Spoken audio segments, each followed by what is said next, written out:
Live from New Delhi, you're watching DD India Newshour, India's voice to the world. I'm Ramesh Ramachandran. Coming up in the next hour, Prime Minister Narendra Modi chairs a meeting of the Cabinet Committee on Security. Home Minister Amit Shah briefs the members on the security situation in the Kashmir Valley following the Pahalgam terror attack. Let's take you live to the MEA press conference in New Delhi. I would also like to let you know that we have pressing engagements following this press briefing, so we'll not be in a position to take questions from you. We can do that subsequently. With that, I give the floor to Foreign Secretary. Sir, over to you. Thank you, Randir. Good evening. Thank you all for your patience and for joining at this relatively late hour. I have some prepared remarks that I'll share with you, and as Randir said, due to some preoccupations, we'll not be able to take questions tonight. The Cabinet Committee on Security met this evening under the chairmanship of the Honorable Prime Minister. The CCS was briefed in detail on the terrorist attack on 22nd April 2025 in Pahalgam in Jammu and Kashmir, in which 25 Indians and one Nepali citizen were killed. A number of others sustained injuries. The CCS condemned the attack in the strongest terms and expressed its deepest condolences to the families of the victims and hoped for the early recovery of the injured. Strong expressions of support and solidarity have been received from many governments around the world, which have unequivocally condemned this terror attack. The CCS recorded its appreciation for such sentiments, which reflect zero tolerance for terrorism. In the briefing to the CCS, the cross-border linkages of the terrorist attack were brought out. It was noted that this attack came in the wake of the successful holding of the elections in the Union Territory and its steady progress towards economic growth and development. Recognizing the seriousness of this terrorist attack, the CCS decided upon the following measures. 1. The Indus Water Treaty of 1960 will be held in abeyance with immediate effect until Pakistan credibly and irrevocably abjures its support for cross-border terrorism. 2. The integrated checkpost Atari will be closed with immediate effect. Those who have crossed over with valid endorsements may return through that route before 1 May 2025. 3. Pakistani nationals will not be permitted to travel to India under the SAARC visa exemption scheme visas. Any SVES visas issued in the past to Pakistani nationals are deemed cancelled. Any Pakistani national currently in India under SVES visa has 48 hours to leave India. 4. The Defence, Military, Naval and Air advisors in the Pakistani High Commission in New Delhi are declared persona non grata. They have a week to leave India. India will be withdrawing its own Defence, Navy and Air advisors from the Indian High Commission in Islamabad. These posts in the respective High Commissions are deemed annulled. 5 support staff of the service advisors will also be withdrawn from both High Commissions. 5. The overall strength of the High Commissions will be brought down to 30 from the present 55 through further reductions to be effected by 1st May 2025. The CCS reviewed the overall security situation and directed all forces to maintain high vigil. It resolved that the perpetrators of this attack will be brought to justice and their sponsors held to account. As with the recent extradition of Tahawur Rana, India will be unrelenting in the pursuit of those who have committed acts of terror or conspired to make them possible. Thank you very much. Thank you, ladies and gentlemen. With that, we come to the closure of this press briefing. Thank you very much. Right, you were watching the MEA press conference live from New Delhi. It was addressed by Foreign Secretary Vikram Misri. Let me quickly recap the big takeaways from that press conference.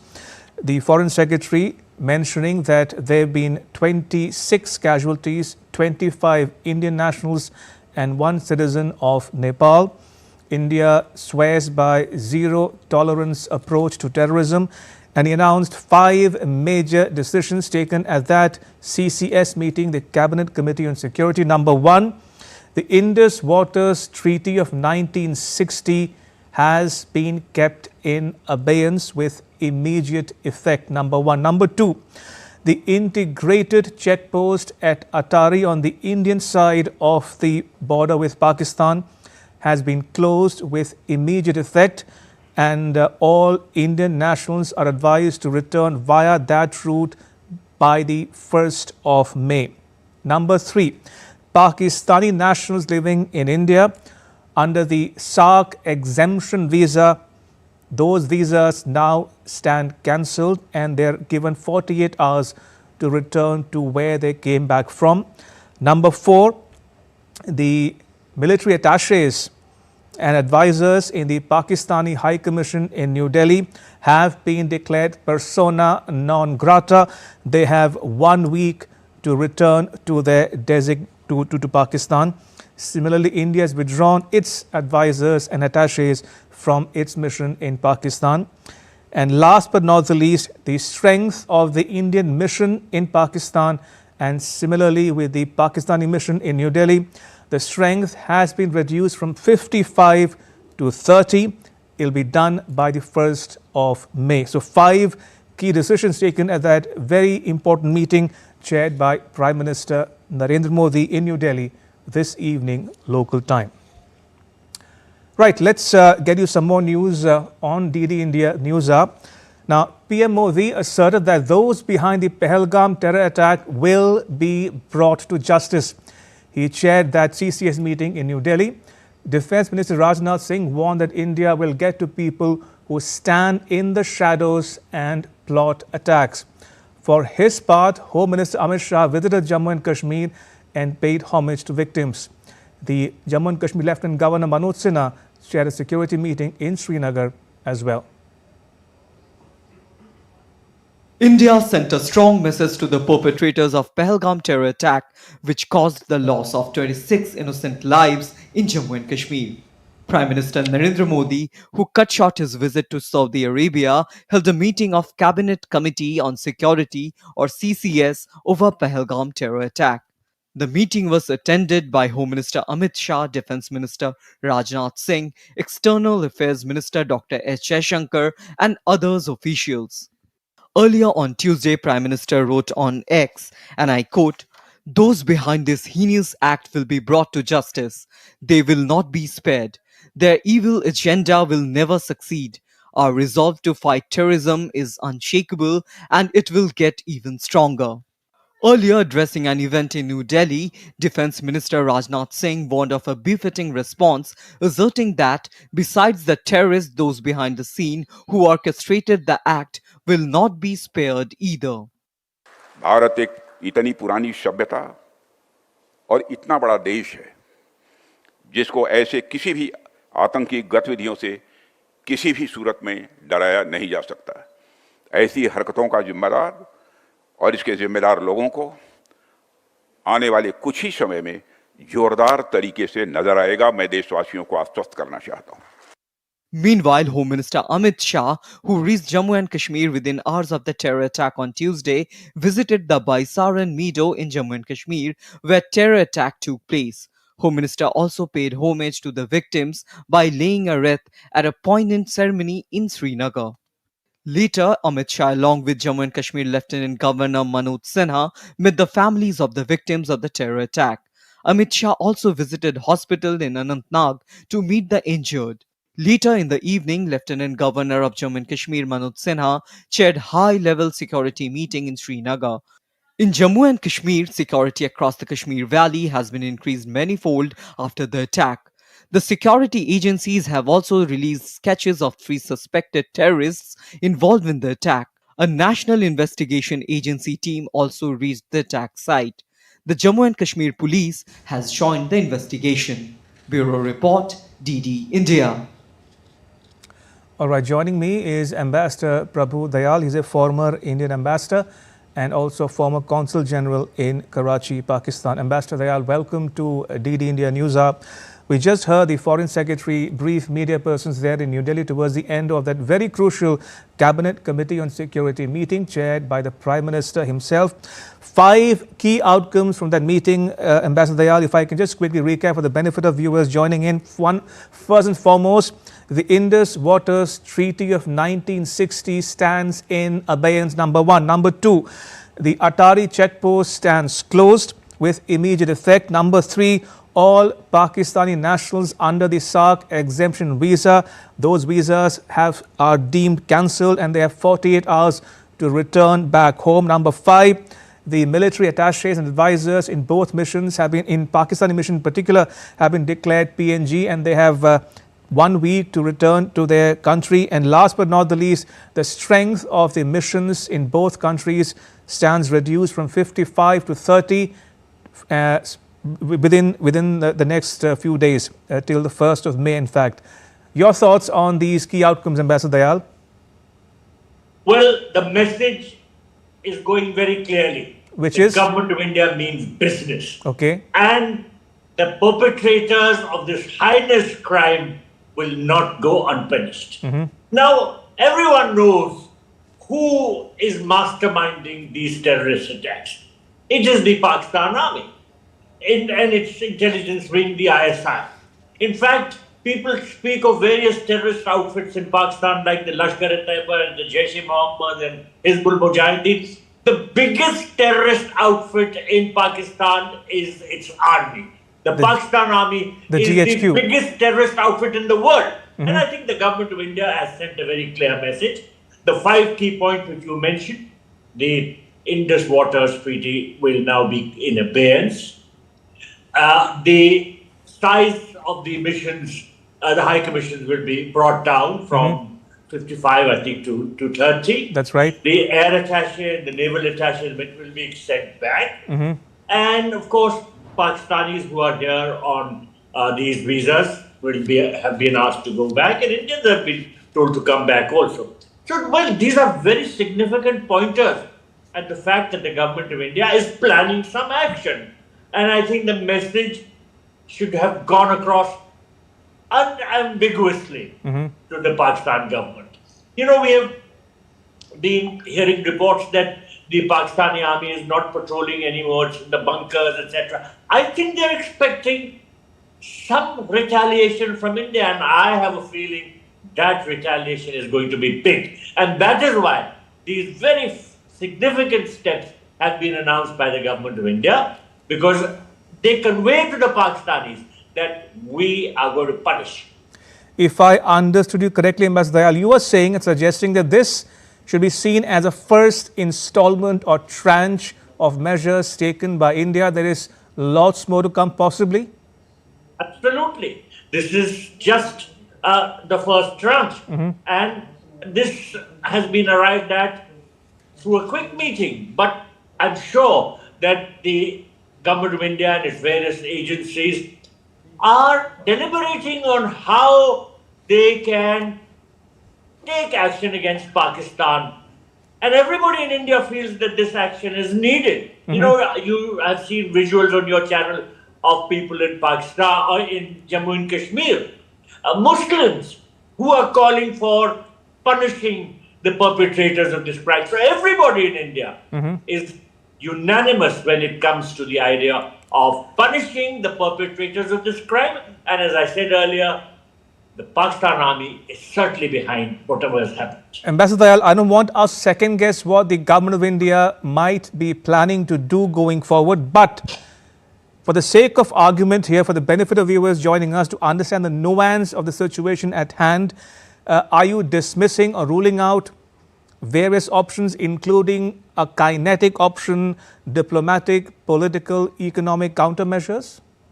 Nothing is off the table, Ramesh. All options are under consideration and will be weighed. The pros and cons of each option will be analyzed, and the government of India will decide how best to act. Now, let me mention that for a long time, there has been a lot of resistance from within Pakistan. There are groups like the Balochistan Liberation Front and the Tehreek-e-Taliban Pakistan who are all up in arms against the Pakistan army because they feel that the Pakistan army has been persecuting them and depriving them of their right. Now, there is an old saying, my enemy's enemy is my friend. And these outfits like the BLF or the Tehreek-e-Taliban Pakistan are our friends, and we should help them and support them in every manner possible because they will weaken Pakistan. They should be assisted in every manner possible. So I'm just enumerating this as a case in point. Right. The options which the government of India has before itself are numerous. And certainly we will be examining, the government of India will be examining what is best and will be taking action in a very decisive manner. But certainly the message has gone across. The first tranche shows that India means business. Fair enough. Two key points from that intervention by Ambassador Dayal. One, as he mentions, this is just the first of many more actions or measures to come, number one. And number two, that all options are on the table. Nothing is off the table, be it kinetic option, diplomatic, political, economic countermeasures, call it what you will. Fair enough. Ambassador Dayal, if I can go back to the press conference address by Foreign Secretary Misri, he spoke about how cross-border linkages were brought out in that CCS meeting. I ask you this, if you could elaborate, because clearly the so-called TRF, the Resistance Front, which is a proxy for the LET or the JUD or any of its avatars, clearly does not absolve Pakistan of guilt, isn't it? Whether it's Certainly. TRF or LET or JUD or whatever else. Look, all these are the creations of the Pakistan army. And there are certain terrorist outfits which are active on our side of the border, but they are assisted and trained, abetted in every manner possible by the military authorities of Pakistan. Pakistani authorities can never be absolved of blame simply because they are the masterminds of the whole situation. Now, there are various factors which may have prompted the Pakistanis to act in this manner at this juncture. Firstly, the US Vice President was here, and certainly if the attack took place at this time, then global media may report it more. Secondly, the Prime Minister of India was on a visit to Saudi Arabia, and Pakistan has always been trying to project the Kashmir issue as an Islamic problem. So, by carrying out the attack at this time, maybe the Pakistanis hope to send a message across to Saudi Arabia and to the other Muslim countries that there is this problem. But, all Islamic countries have come forward and criticized this terrorist attack. Then, of course, this very important fact, the extradition of Tahawwur Rana. The Pakistanis have been quite shocked at the quick extradition of Tahawwur Rana, because he will be spilling a lot of beans about how the Pakistan army and the ISI are involved in things like the terrorist attacks in Mumbai and other terrorist attacks which are carried out against India. So it was expected, really speaking, that after Tahawwur Rana's expedition, the Pakistani army would do something which would be in the nature of trying to keep this so-called Kashmir insurgency alive. Now, let me tell you that there are many sleeper cells of the ISI which are operating within India.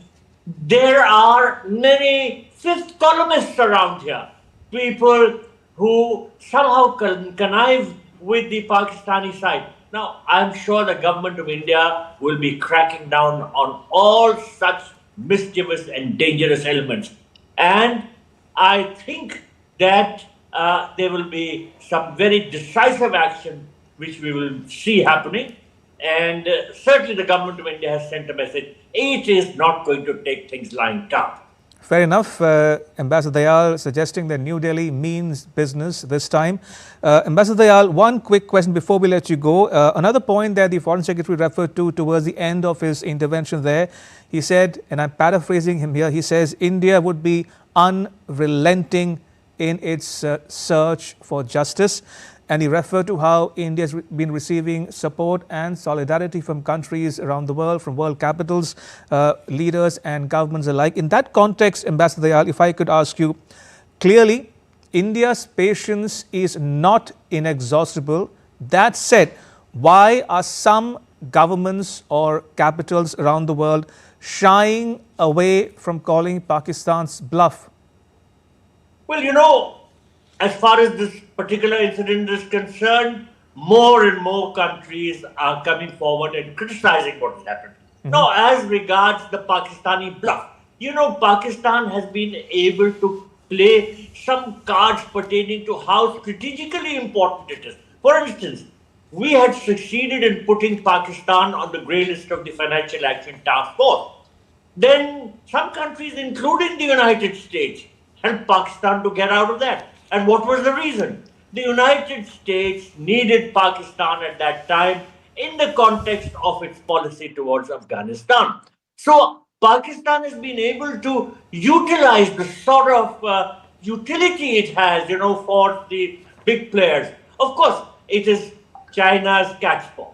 It always acts at the behest of China. And certainly it suits the Chinese authorities to have sort of terrorist attacks carried out against India. Right. And the Pakistanis sometimes do it to please the Chinese, and sometimes, of course, they do it to make life difficult this side of the border. But as I said earlier, no option is off the table. All the options are on the table, and the government of India is going to send a tough message, and certainly we will see tough action taken to punish those people who are behind these terrorist attacks. Fair enough. Just to reiterate the point being made by Ambassador Prabhu Dayal there, he says this should be seen as only the first tranche of measures or countermeasures to come, the first of many possibly to come, number one. And number two, all options are very much on the table, and that India means business and the world can expect decisive measures in the days ahead. Ambassador Dayal, if I can quickly recap again for the benefit of viewers, and we are playing out the graphics on our screens as well. 5 key takeaways from that important briefing by the Foreign Secretary. Number one, the Indus Water Treaty of 1960 is in abeyance, number one. Number two, the integrated check post at Atari on the Indian side of the border has been closed with immediate effect, and all Indian nationals currently travelling in Pakistan are advised to return home via that route by the 1st of May. Number three, visas issued to all Pakistani nationals stands cancelled, deemed cancelled. They have 48 hours to return to Pakistan. Number four, the military advisors or attachés posted at the Pakistani High Commission in New Delhi, they have been declared persona non grata. They have 1 week to go back to where they came from. Similarly, India is also withdrawing the supporting staff from its mission in Pakistan. And last but not the least, the strength of the Indian and Pakistani missions in New Delhi have been reduced from 55 to 30. And this would be completed by the 1st of May. So 5 key decisions taken at that very important Cabinet Committee on Security chaired by Prime Minister Modi that concluded in New Delhi some time ago. Ambassador Dayal, thank you very much for joining us and explaining to viewers the import of these 5 key decisions. Thank you. Appreciate it. Thank you. Right, let's get you some more news on the Pahalgam terror attack. Now, this attack has ignited a firestorm of grief and rage across India. From Ramban to Shivamoga and Ludhiana to Guwahati, the nation rises in protest, united in sorrow and defiance. As leaders call for justice and people demand action, one message echoes loud and clear: India will not forget it. The world bears witness to the harrowing visuals from the brutal terrorist attack in Pahalgam on Tuesday. Scenes that sear themselves into memory, stirring anguish, rage and heartbreak in equal measures. Indian Navy Lieutenant Vinay Narwal's wife, draped in sorrow, salutes her fallen hero in a tearful, shattering goodbye. This is not just a farewell, it's the cry of a billion hearts. Massive protests erupted following the Pahalgam terror attack in Jammu and Kashmir, as well as across India, with citizens demanding justice. The Kashmir Valley is observing a day-long shutdown in response to the killings of tourists, both as a show of anguish and in solidarity with the victims and their families. Most shops, major markets, and local industrial and trade units remain shut, with public transport off the roads. Significant protests are also taking place at the historic Ghanta Ghar in Lal Chowk. Despite reeling from the aftermath of devastating flash floods and multiple landslides, residents of Jammu and Kashmir's Ramban district staged protests to condemn the Pahalgam terror attack. People gathered in Shivamoga to protest, demanding justice for the victims and condemning the violence. Describing the Pahalgam terror attack as a direct attack on the Indian state, Congress President Mallikarjun Kharge called for a befitting response in the matter. The Congress party unequivocally condemns this cowardly act of terror and those responsible for it in the strongest possible terms. This attack is a direct assault on the unity and integrity of our nation. In Maharashtra, workers of the Shiv Sena UBT staged protest expressing outrage over the incident. One of the victims of the Pahalgam attack was 64-year-old tourist Dilip Dasale from Panvel, whose death has further intensified the public outcry. Dastardly, cowardly people coming, targeting them, killing them, and more importantly, segregating people on the religion they practice, and which is unseen. That too in Kashmir, which is seeing a lot of peace after the revocation of 370. I clearly believe the terrorists have crossed the Rubicon, and they have crossed the Lakshman Rekha, a certain Lakshman Rekha, targeting people on religion. People across the nation, along with various political leaders, have expressed strong condemnation of the incident and have voiced their support for the central government in its efforts to crush terrorism. Tripura Chief Minister Dr. Manik Shah condemned the cowardly and barbaric attack on innocent tourists in Pahalgam. In Punjab, people gathered in Ludhiana to protest the killings in Pahalgam. The demonstrators raised slogans against Pakistan, holding it responsible for the attack, and demanded swift action and justice for the victims. In Shiliguri, members of the Vishwa Hindu Parishad held protest against the terror attack, voicing their anger and calling for justice. Protests were also witnessed in Guwahati, where people expressed their outrage over the incident. Bureau Report, DD India. The terror attack that shook Jammu and Kashmir's Pahalgam on Tuesday has left a trail of heartbreak across the country. Families of victims are in a state of shock, grappling with unimaginable grief. In the midst of mourning, they share their pain, anger, and a desperate plea for justice. Austin के द्वारा 9:15 9:30 बजे के बीच में खबर मिला कि हाँ रात को उसने बताया, सबसे पहले उसने कॉल किया, बताया कि पापा नहीं रहे करके हम लोग बिल्कुल आश्चर्यचकित हो गए, क्योंकि हमको मालूम भी नहीं था कि इस तरह का घटना हुआ है वहाँ पे। ऐसे वो वापस तो आएगा नहीं, वो तो जो गया सो गया, और वो उसकी माँ के दिल पे बीतो, और वो जो नई नवेली 2 साल पहले ही शादी हुई उसके दिल पे क्या बीत रही होगी, वो पूछो। तो उन्होंने तो पूछ के मारा ना कि आप हिंदू हैं, मुस्लिम हैं, कौन है, तो क्या नाम है आपका, कलमा पढ़ के सुनाओ तो छोड़ देंगे। तो इन्होंने सोचा ऐसा कोई है यहाँ का लोकल बंदा जो मजाक कर रहा है ऐसे, तो इन लोगों ने ऐसे मजाक उससे बोल दिया कि नहीं जाओ उधर, हमें न तंग करो, उधर जाओ। इतना कहते ही उसने गोली मार दी। फोन किया था, जो स्टोर में लिखा था, जो टोल फ्री नंबर जो लिखा था उस नंबर पर डाल दिया। अभी तक वो बोले जे प्रशंसक तो डेड हो गए। इतना ही। मेरा छोटा भाई ना, छोटा भाई का बीबी है, वो भतीजा है, वो कहाँ पर है, कैसे है, मेरे को पता नहीं। फोन तो नहीं लग रहा है अभी।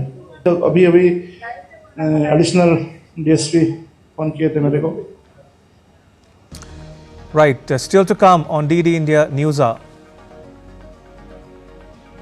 A discussion on the Pahalgam terror attack.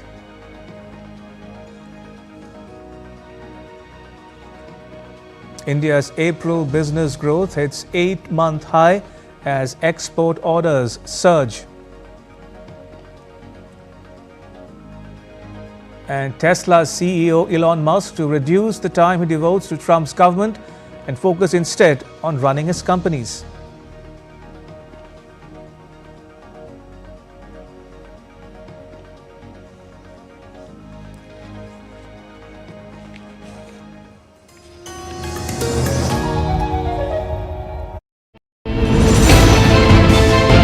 Geopolitics and trade deals. Economic challenges amid development. Hard work and the path to prosperity. It's the economy always. Between walkers, money is what money does and says.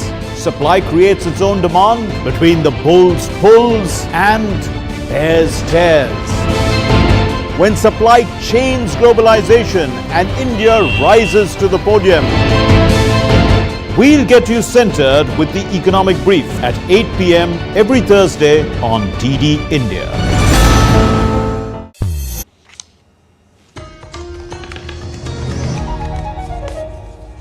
You're watching DD India Newshour. I'm Ramesh Ramachandran.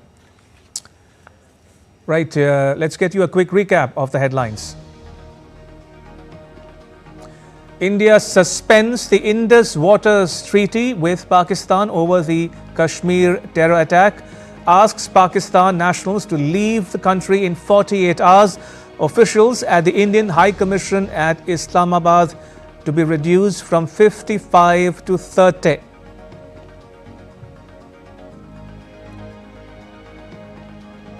Prime Minister Narendra Modi chairs a meeting of the Cabinet Committee on Security. Home Minister Amit Shah briefs the members on the security situation in the Kashmir Valley following the Pahalgam terror attack.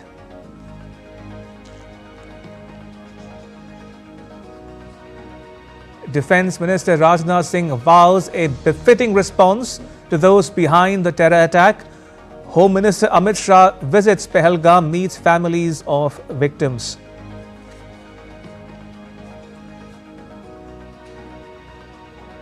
Messages of support and solidarity pour in from across the globe.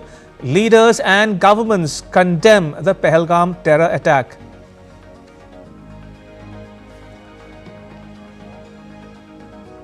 And India poised to lead the world economy once again, with the IMF pegging the country's economic growth at 6.2% in 2025 and 6.3% in 2026.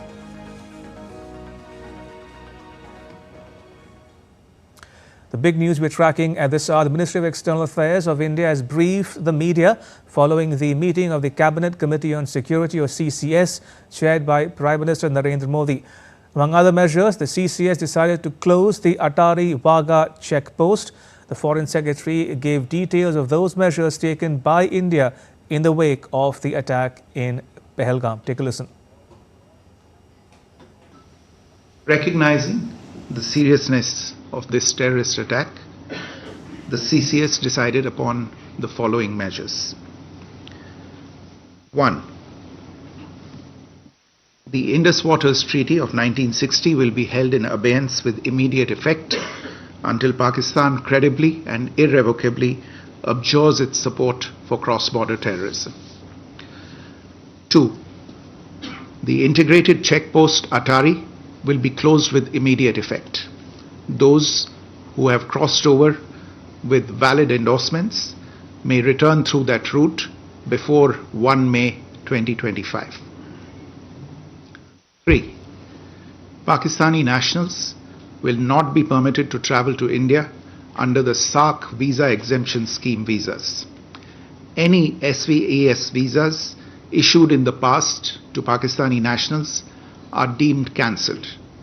Any Pakistani national currently in India under SVES visa has 48 hours to leave India. 4. The Defence, Military, Naval and Air advisors in the Pakistani High Commission in New Delhi are declared persona non grata. They have a week to leave India. India will be withdrawing its own Defence, Navy and Air advisors from the Indian High Commission in Islamabad. These posts in the respective High Commissions are deemed annulled. 5 support staff of the service advisors will also be withdrawn from both High Commissions. 5. The overall strength of the High Commissions will be brought down to 30 from the present 55 through further reductions to be effected by 1st May 2025. The CCS reviewed the overall security situation and directed all forces to maintain high vigil. It resolved that the perpetrators of this attack will be brought to justice and their sponsors held to account. As with the recent extradition of Tahawur Rana, India will be unrelenting in the pursuit of those who have committed acts of terror or conspired to make them possible. Now, global outrage is pouring in after the brutal terror attack in Jammu and Kashmir. From heartfelt messages to high-level calls, world leaders have expressed solidarity with India, strongly condemning the act of terror. Take a look at how nations across continents are standing by India, reaffirming their support in the collective fight against terrorism. From United Nations to world capitals, the response has been swift and united. Heads of state, diplomats, and citizens alike are standing with India, offering condolences and calling for global unity in the fight against terror. US President Donald Trump described the attack as a cowardly act against humanity, pledging unwavering support. US Vice President J.D. Vance spoke to Prime Minister Narendra Modi and expressed his condolences. He called Prime Minister Modi and strongly condemned the dastardly terror attack in Jammu and Kashmir. I want to just, of course, issue our condolences to the people of Kashmir who were affected by this terrible terrorist attack. The President's already spoken with Prime Minister Modi. Prime Minister of Mauritius, Naveen Ramgoolam, extended his condolences for the loss of innocent lives. MEA spokesperson said Prime Minister of Mauritius called Prime Minister Modi and offered his deepest condolences on the senseless killing of innocent people in the terror attack in Jammu and Kashmir. He strongly condemned the cowardly terror attack. Prime Minister of Australia, Anthony Albanese, called Prime Minister Narendra Modi and strongly condemned the dastardly terror attack in Jammu and Kashmir. He offered condolences on the loss of innocent lives and expressed solidarity with the peoples of India in this hour of grief. Prime Minister of Nepal, KP Sharma Oli, called Prime Minister Narendra Modi and strongly condemned the heinous terror attack in Jammu and Kashmir and offered his sincere condolences on the loss of precious lives. From Europe to Asia, Africa to the Americas, governments have not only condemned the violence but also reiterated their commitment to counter terrorism efforts and shared security partnerships. Bureau Report, DD India. All right, joining us for more on this developing story are two guests, Lieutenant General P.R. Shankar, retired, and senior journalist Ms. Chitra Subramaniam. General Shankar is a former Director General Artillery of the Indian Army And Ms. Subramaniam is a senior journalist and political commentator based in Geneva, Switzerland. General Shankar, Ms. Subramaniam, welcome to DD India Newshour. Straight off the bat, General Shankar, did you get a chance to hear the Foreign Secretary's briefing there? Yeah, I heard it. If yes, what did you make of those 5 key decisions from that important Cabinet Committee on Security meeting? I think they're very good decisions already taken. This is the first lot of decisions. I expect more action to be taken as we go along. There will be a lot of direct actions, there will be indirect actions, there will be kinetic and non-kinetic actions. This is only the beginning, right? And there will be also some short-term actions, and we need to also take some long-term actions because, we can't let this thing keep going on. So I think for a first off the bat, this is damn good and it is required, and this will give the right message to Pakistan and also the rest of the world. Remember, holding Indus Water Treaty in abeyance is a big thing. It's not small, right? It will shake people up. But having said that, I think we need to go beyond this. The fundamental thing we have to realize is this whole problem is 3-layered. And this 3 layers, one is what is internal to us in Kashmir. The second is the status of POK and Gilgit-Balochistan. And then the rest of Pakistan. And the rest of Pakistan, you have to be very clear that you're talking about the Pakistan army, because between the Pakistan army and Pakistan, there's no dividing line.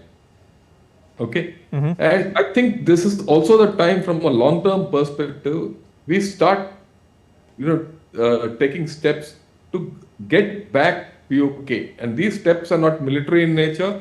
These are diplomatic, political, and other things. There are many things which we can do. While there is no case for us to get into a war with Pakistan, but there are a lot of other things which we can do to stretch the Pakistan army and make it pay.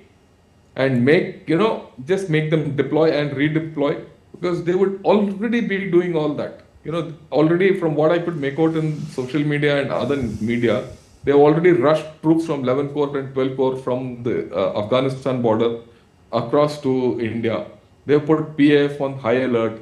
They're fearing some kind of a cross-border action which can take place in the next 24 to 48 or even 72 hours.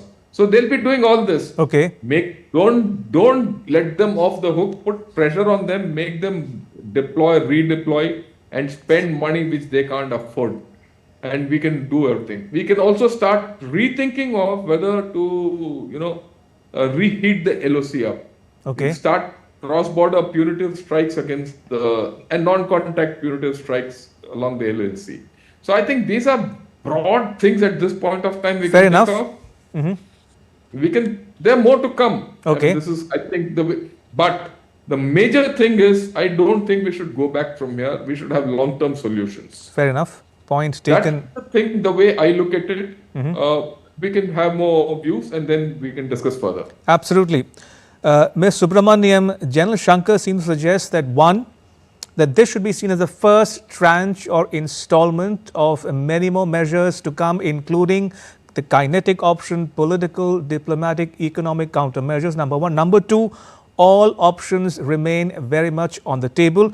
To my mind, this should be seen as a good opening gambit in a game of chess, as it were. More needs to be done, obviously, including, as General Shankar says, the option of reclaiming POK. Your thoughts, or your initial thoughts on those 5 key decisions, and do you favor a swift and strong retribution going forward? Well, yeah, thank you. And I think Welcome. The General makes very valid points. We have to go, welcome what his thoughts are. But the response has to be consequential to what has happened. People are dead. There's been an open dare to the Prime Minister saying, Modi ko bolo. What does that mean? That means that you come looking for us, right? And if you look at, I'm just thinking of what once President Macron had said, when there had been Charlie Hebdo or Bataclan and subsequently terrorist attacks in Paris. He had said, "Nous allons vous chercher chez vous," which is, loosely translates into "Ghar mein ghus ke marenge." I mean, a nation is in shock. We are in grief, and if you are threatening my prime minister to say "Modi ko bolo," by extension, you are threatening me as well, right? Because we have elected you. So yes, I mean, several things have to happen. I'm sure a lot of experts are thinking as to what to do. Meetings, yes. Diplomatic action, yes. But I think the nation is looking for something much more dramatic, not dramatic, much more solid, of making these people pay. Ms. Subramaniam, by consequential, are you suggesting thereby that you're looking for a disproportionate and unacceptable response to impose costs on Pakistan, hurt Pakistan where it hurts them the most? Yes. There's nothing disproportional when you've come into my country and you have slaughtered innocent people. There is nothing disproportionate in seeking justice for that. Yes. Okay. Hurt them where it really hurts, because you have come you've come into my country and you have said you have slaughtered innocent people. Yes. Consequential. Yes. Go and get them where it hurts the most. Fair enough. Point taken, Ms. Subramaniam. General Shankar, do you think an attack of this nature, like we saw in Pahalgam just about 24 odd hours ago, could have been carried out without the involvement of state actors in Pakistan? Out of question. Let me put it this way. Pahalgam is deep, about 200-300 kilometers away from, the LC. This is not a action which is taken on the LC and small insertion. This is a deep insertion, well planned, fully supported by locals, certain locals, not all locals. And it's a thing where they've chosen the target very carefully. If you look at Pahalgam and where this attack has actually happened, it is inaccessible by road. The police go up, or it's only by foot. So they've had enough time to get away. And this is a well-trained team. So in terms of this action, it's not easy. This plan would have been put in place probably a month or two before. I'm very clear of that, because it takes that time to go infiltrate, carry out reconnaissance, and then execute your plan and execute a getaway. And the way these chaps have done it, I don't know whether we'll be able to get hold of these 3 or 4 guys, or maybe more, who were hiding. So it's a well-executed plan and by well-trained people, something similar to what happened in Bombay. In Bombay, it happened through the sea route, and here it has come overland, and with a major message, which Mrs. Chitra Subramaniam put out, that look, hum aapko go tell Modi we can hit you where you want. So to that extent, I think they've crossed the Rubicon, and we need to respond accordingly. But at the same time, we don't have to respond emotionally. We need to respond coolly, with cool heads, and professionally and systematically. That's why I said there are a certain amount of short-term measures which you have taken. What has come out so far is the short-term measure. There are certain kinetic actions which we can do on a short-term basis.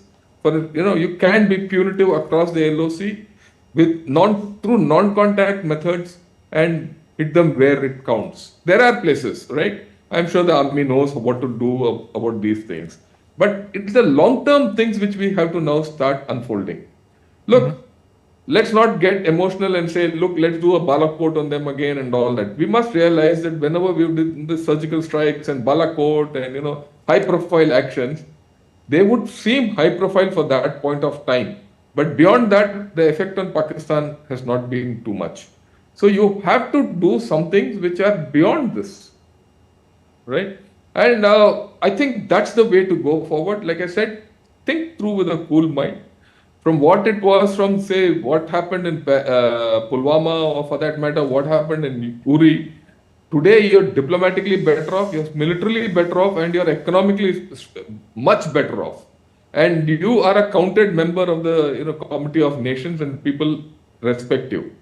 So to that extent, you already have the world opinion on our side. And I think this is something which we need to use intelligently to seek long-term solutions. And these long-term solutions are diplomatic, they're political, they're military, and everything. Everything is on the cards. And this everything on the cards should be a ceaseless affair. The danger which I see is in India, when we do 2-3 high-profile actions, we feel, oh, we've done the whole thing and everything then goes back to normal. We have to be ceaseless. Also, we shouldn't lose sight of the fact that, look, we need to start putting pressure on China. And why I'm saying pressure on China? Do I rule the Chinese intent out on this? I don't. Remember, the same Chinese, today the Chinese ambassador has also put out a tweet, condoling this and, saying something about this attack and all that.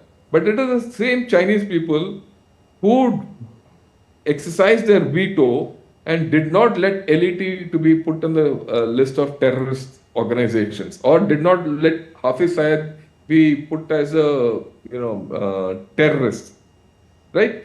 So I think we have to look at it three-dimensionally and do what is in the best interest of our nation. Right. And like I said again, there's no point in being emotional about it. There is no point in saying, okay, since he has done this, I will do it. We need to do what we have to do at a time, place, and event of our choosing, method of our choosing. It cannot be reactive. We need to be proactive. And I think the time has come when India has to be proactive with Pakistan hereafter. And Pakistan should not even, we need to go the full distance. This is what I've had to say. Any more questions? I'm prepared to take them on. Right. So as General Shankar is pointing out, India should adopt a clinical approach as opposed to getting emotional. Clinical approach. The die has been cast, he seems to suggest, and that is a matter of time before more measures start rolling out. If I can take that question of thought to Ms. Subramaniam. Ms. Subramaniam, a so-called proxy called the Resistance Front, or TRF, claims responsibility for the Pahalgam attack. Now, the TRF is nothing but a proxy or an affiliate of the LET or the Jamaat-ud-Dawa. It does not absolve Pakistan of guilt. That said, as someone who lives in the West and looks at Western media reports on terrorism worldwide, why do you think the West shies away from calling Pakistan's bluff? As General Shankar was pointing out, this happened when the Prime Minister of India was visiting Saudi Arabia and the Vice President of the US was visiting India. These two countries, to begin with, should have made or gone beyond lip service to actually call Pakistan's bluff. So what makes them shy away from doing so? Because the West likes to needle India. I mean, let's just be very clear about this. I mean, we are a large democracy in the region, the largest in the world. We live in a very volatile area. We are growing. We are growing at just before that, 6.1%. We are one of the only economies which are growing. Nobody likes a successful country. Let's not beat around the bush. They like to needle India, and they know that China is also needling us. So to answer your question, like the gentleman said, we are now becoming more and more visible, but with increased visibility comes increased responsibility. And we are turning to the Prime Minister to protect us at a time of great difficulties for us. It's one thing for the economy to grow. I mean, now for all practical purposes, I'm sure the economy in Kashmir will be hit, the people will be hit. But the West doesn't want India to grow. I mean, let's put this down very clearly. It's a huge country. That it is successful. India's markets are growing, and they like to needle India. I mean, this is as simple as that. And, we live, as I said, in a very volatile region. When you look around countries around us, prime ministers, presidents, so many have been assassinated. And what is the interest that Pakistan has what is the interest as the West? And I'm saying, I suppose, Washington or London, what is their interest in calling out Pakistan? They have no interest. They'll continue to needle us. And we have to stop looking for help from all these countries. We have to stop. We are no longer an addendum to, we have to stop looking for any kind of help, I'm saying diplomatic or anything from them.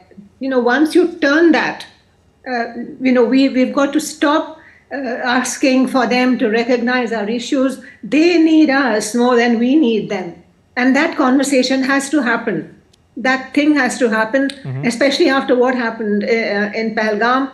I don't want to belabor the point, but, we have been threatened in our own backyard. I mean, it's a dare. It's to dare the whole country. And like the gentleman said, this has, the instructions have not come. The instructions have come from top, from Islamabad. And, like there are no pony. I mean, I've been reading stuff. These are very, very difficult terrains. Mm-hmm. They must have planned it. At least they have been very clearly planned. They know tourists have come. Tourists will be coming in this time. Mm-hmm. This is not an off the thing. And before, I think we've got to, when I said consequential, right. I think we've got to give them no time to turn around. We've just got to go hitting. That's it. Indeed. And I keep talking about what Macron said, nous allons vous chercher chez vous, which is we'll come and find you in your house. Indeed. I would have loved to continue this conversation, but I'm afraid that's all we have time for. I will have to leave it at that. May I thank both our guests, Ms. Chitra Subramaniam and Lieutenant General P.R. Shankar, for joining us and sharing your thoughts with our viewers at home and abroad. Thank you for your time. Appreciate it. Thank you. Thank you. Well, let's get you some more business news from India and concerning India's economic growth. The IMF, for instance, is projecting India to remain the fastest growing major economy over the next 2 years. According to the April 2025 edition of the IMF's World Economic Outlook, India's economy is expected to grow by 6.2% in 2025 and 6.3% in 2026, maintaining a solid lead over global and regional peers. The April 2025 edition of the WEO shows a downward revision in the 2025 forecast compared to the January 2025 update, reflecting the impact of heightened global trade tensions and growing uncertainty. Despite this slight moderation, the overall outlook remains strong. This consistency signals not only the strength of India's macroeconomic fundamentals, but also its capacity to sustain momentum in a complex international environment. As the IMF reaffirms India's economic resilience, the country's role as a key driver of global growth continues to gain prominence. And that's all for this edition of DD India Newshour. Let us know your thoughts on the news of the day. You can get the latest news and updates on the DD India mobile app. It's available on both Android and iOS platforms. Scan the QR code now on your screen to download it. We'll be back with more news as it breaks here on DD India. I'm Ramesh Ramachandran. From all of us here in New Delhi, thanks for watching DD India Newshour.